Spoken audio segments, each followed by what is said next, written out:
You know, it's interesting, just reflecting on your story about, what was going on in high school. We've seen it now come full circle on that strategy of teaching young people in high school, call it a trade or an Yes. interest, something like that. And that kind of went away for a while, let's face it. We seem to be only worried about getting everybody into college, which is an admirable thing, but at the same time, it's just not the reality of the world. I mean, we have to have skill sets. There's some things that are Absolutely. task-driven, things we have to understand. So it's nice to see that high schools, I think, are swinging back to that, because I think it creates amazing opportunities for young people.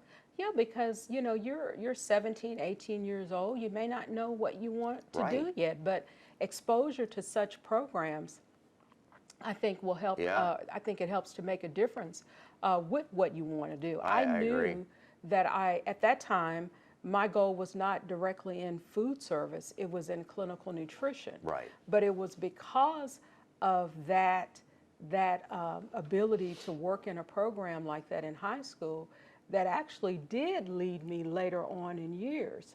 So I'll give you an example. As a clinical dietitian, I would work with patients and found out that they would eat certain foods depending on which cook was working that day. So I found myself going to the kitchen and getting to know the cooks so that I could find out what was being prepared for some of my patients. You get it? Interesting. So that whole concept of healing, you can't heal if you don't like what you're eating. Right. And so I found myself learning aspects of the kitchen and recognized that there were not recipes that were sometimes available, or if they were available, the cooks weren't following the recipes. Right. And then I also identified if there were some concerns with reading or writing or visual concerns.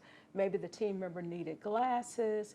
And so I found myself becoming more engrossed on the management side of things. And so as my career continued to change, because at that time I was married to someone in the military, so I had to move often. Oh, okay. And so with doing that, it gave me the opportunity to have different kinds of job experiences.